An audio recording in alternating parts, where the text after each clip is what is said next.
ቻናላችንን ላይክ፣ ሼር፣ ኮሜንት ያርጋችሁ ከሐሙድ ቲቪ ጋር ቤተሰብ ይሁኑ። አላህ ከተደሰተብን አላህ ከወደደልን እሱን እድሜ ልካችንን ለመገዛት እንቦዝናለን እንዴ? እናንቀላፋለን እንዴ? ላ በጭራሽ። ወዕቡድ ረበከ ሐታ ያእትየከ ልየቂን፣ ጌታህን ሞት እስከሚመጣበት ጊዜ ድረስ ተገዛው። ሁሌ ለማን? ለአላህ ብቻ። ስትደሰት ምታመሰግነው አላህ፣ ስትከፋ ምትጠራው አላህ። በሁሉም ሰዓት በሁሉም ጊዜ ከአላህ ጋር ብቻና ብቻ ነው ግንኙነታችን መሆን ያለበት። አንተዕቡዱሁ፣ እሱን ልትገዙት አላህ ይወዳል። አዎ የፈጠረን ያስገኘን የውለታዎች ሁሉ ውለታ ያለልን እሱን እንድናመልከው ነው፣ ለሌላ አይደለም። የሰው ልጆች ዱንያ ላይ ሲመጡ ፈተና ናት። ዱንያ የሚሞከሩባት ነው። የእሱን ትእዛዝ አክብረው ይሄዳሉ አይሄዱም፣ እሱን ይገዛሉ አይገዙም፣ ለፈተና ነው።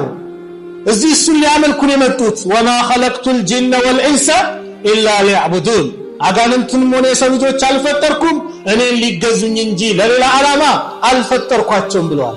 አላህን መገዛት ውለታ ይዋልልን አልዋልልን? ወንድሜ እድሜህን እስቲ ይው። አሁን 40 ከሆነ የዛሬ 42 ዓመት የት ነበርክ? ማን ያውሳህ? የት ትታወቃለህ? በምድር ላይ የሚያውቅህ አለ? ስምህ ይታወቃል? ላ ከአላህ በስተቀር ማንም ያውቅ የለም። ለምን? አላህ የሰው ልጆች አይደለም ሰማይና ምድር ከመፈጠራቸው ከ50 ሺህ ዓመት በፊት ሁሉም ነገር አላህ ያውቋል።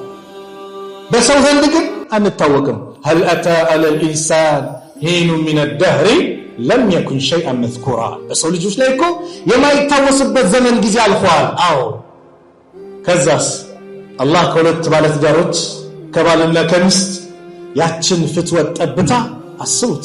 እንኳን የሰው ልጅ ትንኝ ይፈጠራል ተብሎ ከማይታሰብ ነገር አላህ ፈጠረ።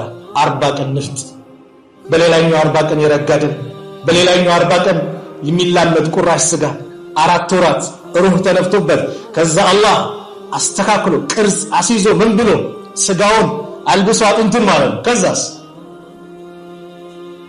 እናቶቻችን፣ ሚስቶቻችን፣ እህቶቻችን እርግዝና ሲመጣባቸው የወር አበባ የሚባለውን ነገር አላህ አቋረጠው።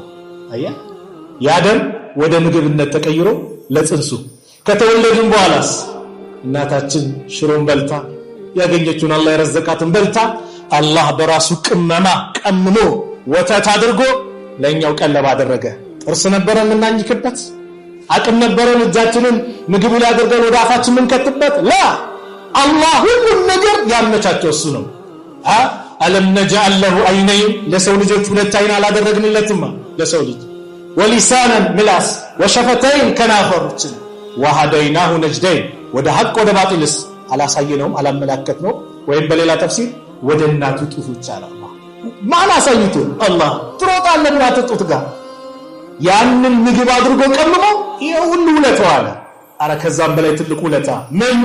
እስልምናን አላህ ሰጠን። ከውለታዎች ሁሉ ትልቁ ውለታ ምንድነው? ኢስላም ነው። ወላሂ ኢስላም ዱንያን አላህ ለሚወደው ለማይወደው ይለግሳል። ኢስላምን ኢማንን ግን አላህ ለሚወደው ብቻ ነው የሚለግሰው፣ ለሚወደው ብቻ። ዱንያ መሰጠት በዱንያ ላይ በዚች ዓለም የሀብት ጋጋታ የፎቅ የምን መኖር የመወደድ ምልክትም የመጠላት ምልክትም አይደለም። ግልጽ ነው። ምንም አለመኖር ኪስ ባዶ መሆኑ የመጠላት ምልክት አይደለም። የመወደድ ምልክት ምንድነው? ኢማንን አላህ ሲሰጥህ ብቻ ነው። ኢስላምን ሰጥቶናል። ስለዚህ ሁላችንም አልহামዱሊላህ አዎ እንኑርበት። ለምን? ስትከፋ እንዴት አድርገህ ሶብር ማድረግ እንዳለብህ ያስተማረ ኢስላም፣ የነብዩ ሰለላሁ ዐለይሂ ወሰለም ሸሪዓ። ስትደሰት በምን መልኩ ማመስገን እንዳለብህ፣ ደስታን እንዴት መግለጽ እንዳለብህ ልኩን መጠኑን ያበጀ ማን? ኢስላም። ስለዚህ ይሄ ሁሉ ውለታ የዋለ ጌታ ሊመለክ አይገባ? አዎ የገዛን የፈጠረን እሱ፣ ያስገኘን እሱ፣ ሰማይ ምድሩን ያስተካከለ፣ እቺ ምድር ዘርግቷት እንደፈለግን የምንንቀሳቀስባት የምንሮጥባት ቤታችንን የምንገነባባት አላህ።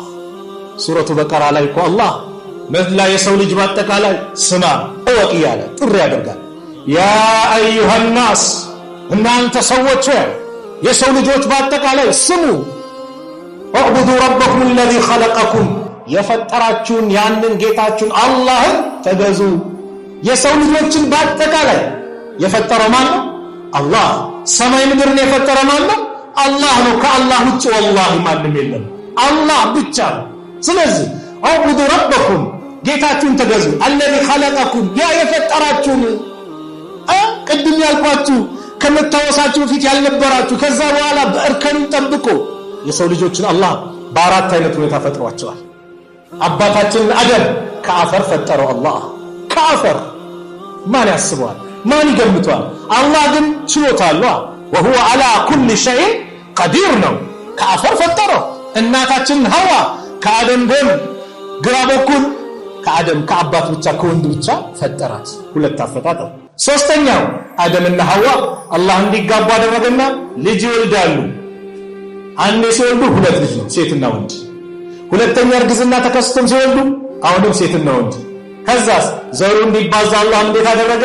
ከታች ያለችው ከላይ ከተወለደው ጋር፣ ላይ የተወለደችው ከታች ከተወለደው ጋር ተቃራኒ ነው እንዲጋቡ አድርጎ የሰው ልጆች ዘር በዛ፣ የሰው ልጆች መባዛት በዛ መጣ። አራተኛው አፈጣጠር የነብዩላህ ኢሳ አለይሂ ሰላም አፈጣጠር። ከማን? ከእናት ብቻ አላህ ፈጠረው። የፈጠረው አላህ ነው። ኢሳም ይሁዳዎቹ ሱብሃንአላህ ዛሬ እኮ ሰው ወዳጁን እንኳን እኮ አለየም፣ ጠላቱን አለየም።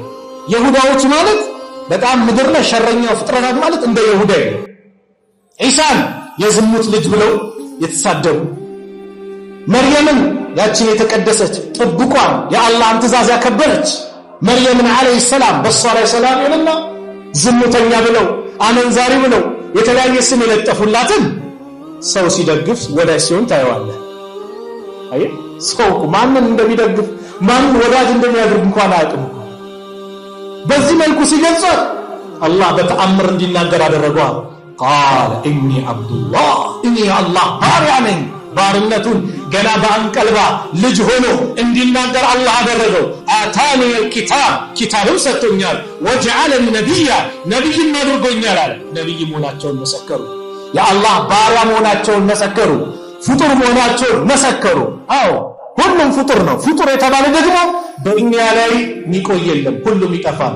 ኩሉ መን ዐለይሃ ፋን ሁሉም ጠፊ ነው፣ ወዳሚ ነው፣ ሁሉም ይጠፋል። ሚካኤልም ይሞታል፣ ጅብሪልም ይሞታል፣ ኢስራፊልም ይሞታል። ራሱ መለከል መውት የሰው ልጆችን ሩህ ዛሬ በሀገራችን በተለያየ ማክለ አዝራኤል ብለው ይጠሩታል። በቁርአን በሐዲስ የስያሜ የለው፣ ግን አዝራኤል ብለው ይጠሩታል። እሱ ራሱ ይሞታል። የራሱ ሩህ እንዲያወጣ ይደረጋል። ሚቀር የለም። ማን ብቻ ነው የሚቀረው? አላህ። ወየብቃ ወጅሁ ረቢከ ዙልጀላል ወልኢክራም አለ አላህ። እሱን እንድንገዛ ነው የተፈጠርነው። አየ የሰው ልጆችን በዚህ ሁኔታ ፈጠራቸው። ለምን? ሊያመልኩት፣ ሊገዙት። ስለዚህ አላህ ይወድላቸዋል። ምን ስታደርጉ? እሱን በብቸኝነት ስትገዙ። አዎ አምልኮ የሚገባው ለአላህ ብቻና ብቻ ነው። የሰው ልጆች ሊድኑ ከፈለጉ ወላሂ መዳኛው አላህን በብቸኝነት መገዛት ነው። ማንም አያድንህም አላህን ካልተገዛ። ሁሉም ይሞታል፣ እንደሚሞት ሞትን ያምናል። ችግራችን ከሞት በኋላ ላለው ሀገሩ ስንቅ አለማዘጋጃታችን። ስለዚህ አላህ እሱን እንድንገዛ አላህ ይወዳል። የፈጠረንን ጌታ፣ ውለታ የዋለልን ጌታ ሱረቱን በቀራው ላይ ሲጨርሰው አላህ ምን አለ? ያ አዩሃ الناس اعبدوا ربكم الذي خلقكم والذين من قبلكم እናንተ ሰዎች ጌታችሁን አላህ ተገዙ፣ ከእናንተ በስተፊት የነበሩትንም እናንተን ብቻ አይደለም፣ ዛሬ በዚህ ትውልድ ያለውን ብቻ አይደለም። የሰው ልጅ ሲፈጠር ከአደም ጀምሮ የፈጠረው አላህ ነው። እሱን ተገዙ። ለምን? ለዓለኩም ተተቁን ልትፈሩት ይከጀላልና። ይህ ተገዙት የምትባሉት ጌታችሁ አላህ የዓለማቱ ፈጣሪ አላህ ለእናንተ ውለታ ውለዋል። ምን? አለዚ ጀዐለ ለኩም الأرض ፍራሻ ያ ምድርን ለእናንተ ምንጣፍ ያደረገ። ምንጣፍ ብሎ ጠራው፣ ምቹ ብሎ ጠራው። አዎ አላህ ምንጣፍ አደረገው፣ አመቻቸው እንድንንቀሳቀስበት ቤታችንን፣ ንግዳችንን፣ ስንት ነገር ሱብሃንአላህ አላህ ባመቻቸው። ወሰማአ ቢናአ ሰማይን ደግሞ ጣራ አደረጋል። ወአንዘለ ወረደ ሚነ ሰማኢ ከሰማይ ምን ማአን ውሃን።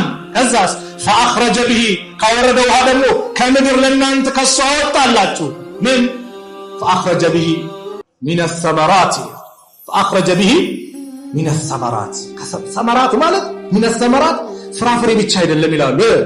በአጠቃላይ ከምድር የሚወጣው ቡቃያው የእህል ዘር በአጠቃላይ ኢትፍሩት በለው ምኑ አላህ ያወጣላችሁ። ለምን ሪዝቀን ለኩም ለእናንተ ቀለብ ሲሳይ ሲባል ርዝቅ ሲባል። ስለዚህ ፈላ ተጅዓሉ ሊላሂ አንዳደን ለአላህ ቢጤ ባላንጣን አታድርጉ። ወአንቱም ተዕለሙን እናንተ እያወቃችሁ ይህን አትፈጽሙ። የፈጠራችሁ ጌታ አላህ ያስገኛችሁ አላህ ሰማይ ምድርን የፈጠረ ምድርን ዘርግቶ ሰማይን ጣራ አድርጎ ከሰማይ ውሃ አውርዶ ከምድር ፍራፍሬዎችን ያወጣው አላህ ሆኖ ሳለ እንዴት ከአላህ ውጭ ትገዛላችሁ? ኢብኑ ከሲር ረሕመቱላሂ ዐለይሂ ምን ይላሉ? አልኻሊቁ ሊሃዚሂ አልአሽያ ሁወ አልሙስተሒቁ ሊልዒባዳ። ፈጣሪ ማለት እነዚህ ነገሮችን ያስገኘው እሱ ነው። ምድርን ዘርግቶ ሰማይን ጣራ አድርጎ ውሃ አውርዶ ከምድር ፍራፍሬ አይነትን ያወጣው እሱ ነውና ሁወ አልሙስተሒቁ ለልዒባዳ ለአምልኮም ተገቢ ማለት አላህ የፈጠረህ ነው ያስገኘህና ለምን ትክደዋለህ ያለ።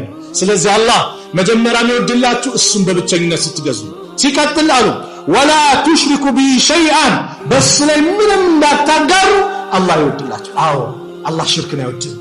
ባላንጣ ስታደርግበት አይወድም። ከሱ ጋር ሌላን አብረስ ቀላቅለ ስትገዛ አላህ አይወድም።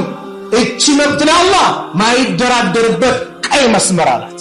በጭራሽ አለ አላህ ኢነላሃ ላ የግፊሩ አን ዩሽረከ ቢሂ ወየግፊሩ ማ ዱነ ዛሊከ ሊመን የሻ። አላህ በሱ ላይ የሚያጋራ አንድንም አልምርም አለ። አልደራደርበትም በዚህ ጉዳይ ያለው አላህ አልምርም። ወየግፊሩ ማ ዱነ ዛሊከ ሊመን የሻ ከሽርክ ውጭ ያለውን ግን ሊመን የሻ ከፈለገ ይቀጣዋል፣ ከፈለገ ይቅር ይለዋል። ሽርክንስ በጭራሽ አለ። ስለዚህ ወንድሜ፣ ወጣቶች፣ አባቶች፣ እናቶች ሽርክን እንደቀላላልሽ ልንጸየፈው ከባድ ካንሰር ማለት ወላሂ ሽርክ ነው። ለምን ስራችንን የሚያበላሽብን ሀበአን መንሱራ እንደተበተነ አቧራ የሚያደርግብን ባዶ የሚያደርግብን ራቆታችንን የሚያስቀራል። ሽርክ ማለት ከባድነቱ የኢባዳ አይነት ብንፈጽም ተቀባይነት የለውም። ሽርክ ሐጅ ቢደረግ ጾም ቢጾም ሰደቃ ብናወጣ ምን ብንል ሽርክ ከተቀላቀለበት አላህ አልቀበልም አለ። አልቀበልም በዚህ ጉዳይ አልደራደርም ማለት። ስለዚህ ልንጸየፈው ይገባል። ቀብርን ልናመልክ በጭራሽ እንዴ! ዛሬ ሰው አጥሎ የት ሄደ? ቀብር እኮ ማለት ወንድሞቼ የሞቱ ሰዎች ከኛ ይከጅላሉ። ምንድነው የሚከጅሉት? ያ ረቢ ማረው፣ ምህረት ለግሰው፣ ቀብሩን አስፋለን፣ ዱዓ ያደርግላቸው ሰዎችን ይፈልጋሉ። እንኳን እኛ ሄደን ቀብር ሰዎችን ልንማጸን ይቅርና ምንም ጥቅም ማምጣት ማይችሉ። ዛሬ ግን ሰው ወጣቱ በተለይ የሆነ ቀብር ሄድና ድረሱልኝ እንዲስጡኝ ምናምን ላ ይሄ አያዋጣም። ወላሂ ዱንያ አኺራችንን ያበላሽብናል።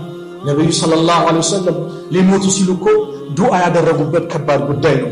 አላሁመ ላ ተጅዐል ቀብሪ ወሰነን ዩዕበድ። አላህ ወይ የኔን ቀብር የሚመለክ ጣዖት እንዳታደርግብኝ አሉ። እናታችን አይሻ ምን አሉ? እንደው ባይፈራ ኖሮ የነብዩ ሰለላሁ ዐለይሂ ወሰለም ቀብር ወጣ ተብሎ ይቀበር ነበር። ነገር ግን ምን ተፈርቶ ነው? ሽርኩ ዛሬ ጭምር መዲና ስትሄድ ምናምን ሰው የተለያየ ወደ ቀብር ዙሮ የሚማጸን ምናምን ትመለከታለህ። ላ ነብዩ ዱዓ አደረጉበት። የሚመለክ ጣዖት እንዳታደርግብኝ አሉት። ቀብራቸውማ እንደሌሎች ሰሃባ በቀይ ላይ ምናምን ቢወጣማ ከባድ ጉዳይ ነበር ማለት ነው።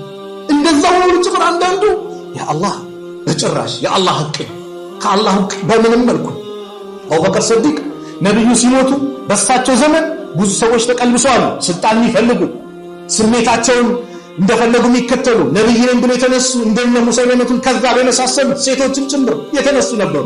በአቡበከር ዘመን ላይ ነብዩ ሲሞቱ በቃ አቡበከር ተነሱ። መሐመድ የሚገዛ ካለ መሐመድ ሞቷል። በቃ ሰው ናቸው ይሞታሉ፣ ለማንም አይቀርም። ነገር ግን አላህ የሚገዛ ካለ አላህ ዘንታለም ሕያው ነው። ሞት ማይጠጋው አላህ ብቻ ነው። አላሁ ላ ኢላሃ ኢላ ሁወል ሐዩል ቀዩም ላ ተእኹዙሁ ሲነቱን ወላ ነውም